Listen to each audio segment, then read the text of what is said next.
Jauh di ujung selatan bumi, tersembunyi sebuah benua yang nyaris seluruhnya tertutup es.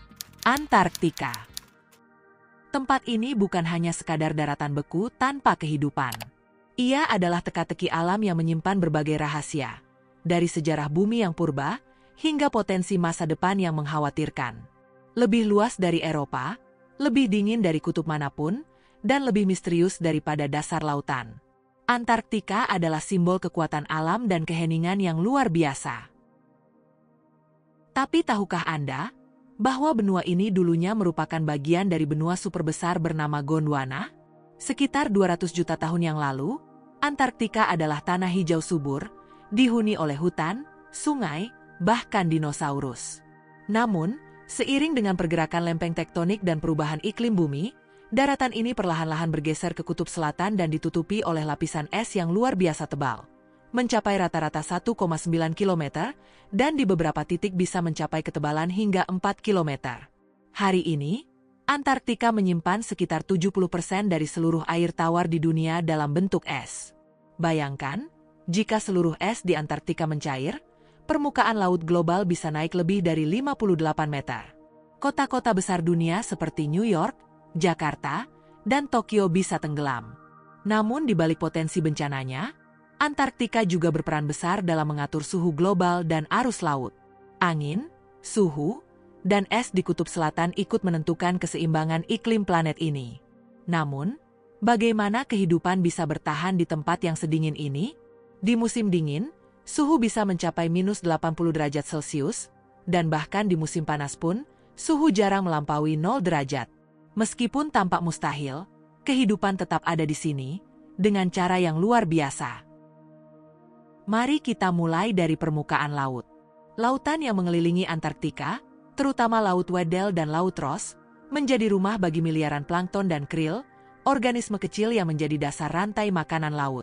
Tanpa krill, tidak akan ada anjing laut, paus biru, atau penguin. Ya, penguin. Hewan khas Antarktika yang sangat terkenal, terutama spesies emperor penguin yang bisa mencapai tinggi lebih dari 1 meter dan mampu menyelam sedalam 500 meter untuk mencari makan. Hewan lain seperti anjing laut Weddell, paus orca, dan burung camar kutub juga bertahan hidup dengan strategi adaptasi yang luar biasa. Tapi bukan hanya kehidupan laut yang mengagumkan. Di Antarktika, para ilmuwan juga menemukan mikroorganisme ekstremofil, mikroba yang hidup di lingkungan ekstrim. Di dalam danau bawah es seperti Danau Vostok, yang terkubur lebih dari 4 km di bawah permukaan es, ditemukan kehidupan mikroba yang tidak pernah bersentuhan dengan dunia luar selama jutaan tahun. Ini membuka kemungkinan bahwa kehidupan juga bisa ada di planet lain, seperti di bulan Eropa milik Jupiter, yang juga memiliki laut tersembunyi di bawah permukaan es. Lalu, bagaimana manusia berhubungan dengan benua ini? Tidak ada penduduk tetap di Antarktika. Tidak ada kota, tidak ada negara, tidak ada pemerintahan. Tapi setiap tahun, ratusan peneliti dari berbagai negara datang dan tinggal di stasiun penelitian.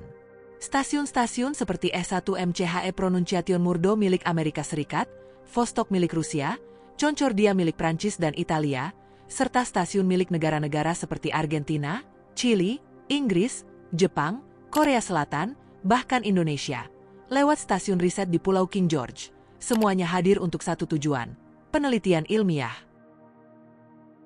Sejak berlakunya Traktat Antarktika pada tahun 1961, benua ini dinyatakan sebagai zona damai dan netral. Tidak boleh ada aktivitas militer, eksploitasi sumber daya, atau klaim kedaulatan baru. Traktat ini ditandatangani oleh lebih dari 50 negara, menjadikan Antarktika sebagai satu-satunya benua di dunia yang didedikasikan untuk ilmu pengetahuan dan kerjasama internasional. Namun, di balik semangat damai ini, Antarktika juga menyimpan potensi konflik di masa depan.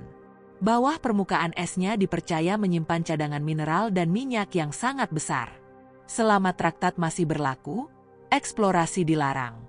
Tapi traktat ini bisa ditinjau ulang, dan negara-negara besar seperti Cina dan Rusia sudah menunjukkan minat yang meningkat terhadap benua ini. Apakah Antarktika akan menjadi arena perebutan sumber daya di masa depan? Tidak ada yang tahu pasti. Kita juga tidak bisa mengabaikan dampak perubahan iklim terhadap Antarktika. Setiap tahun, lapisan es di bagian barat Antartika terus mencair. Gletser besar seperti Thwaites dan Pine Island disebut sebagai glasier kiamat, karena potensi dampaknya terhadap kenaikan permukaan laut. Jika seluruh es di bagian barat ini mencair, dunia akan menghadapi bencana besar. Namun ada juga sisi positif dari penelitian di Antartika. Ilmuwan mempelajari pola cuaca purba melalui inti es, silinder es yang diambil dari kedalaman puluhan meter. Dalam es ini tersimpan gelembung udara dari ribuan hingga jutaan tahun lalu. Ini membantu kita memahami bagaimana iklim bumi berubah seiring waktu, dan memberikan peringatan tentang apa yang mungkin terjadi jika kita terus mengabaikan emisi karbon dan pemanasan global. Antartika bukan hanya tempat dingin yang jauh. Ia adalah laboratorium hidup yang merekam sejarah planet, memberi gambaran masa depan, dan menunjukkan betapa kecilnya manusia di hadapan kekuatan alam. Keheningan Antartika berbicara banyak tentang masa lalu yang hijau, masa kini yang membeku, dan masa depan yang belum pasti. Seiring berjalannya waktu, semakin banyak ekspedisi dan penelitian dilakukan di sana. Teknologi satelit, drone, dan kapal es canggih membantu para ilmuwan menjelajahi daerah-daerah yang sebelumnya tidak terjangkau. Bahkan beberapa ekspedisi internasional mencoba memetakan seluruh wilayah subglasial, daratan di bawah lapisan es, dan menemukan lembah, pegunungan, dan danau yang tertutup es selama jutaan tahun.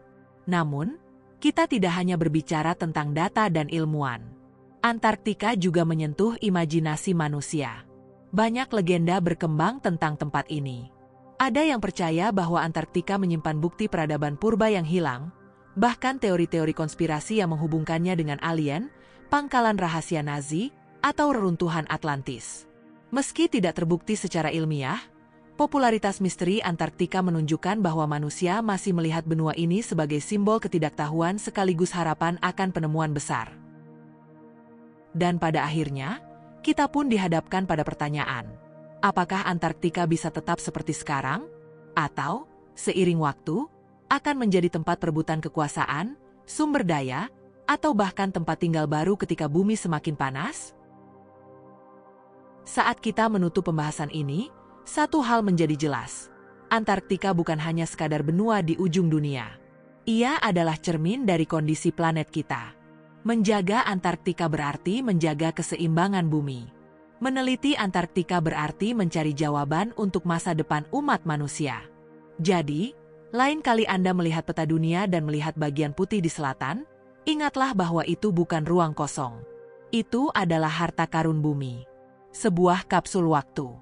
Sebuah pengingat bahwa bahkan di tempat paling beku dan terpencil sekalipun, ada kehidupan, ada pelajaran, dan ada harapan.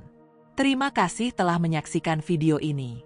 Jangan lupa untuk like, subscribe, dan aktifkan lonceng notifikasi untuk konten dokumenter lainnya yang penuh wawasan. Sampai jumpa di video berikutnya.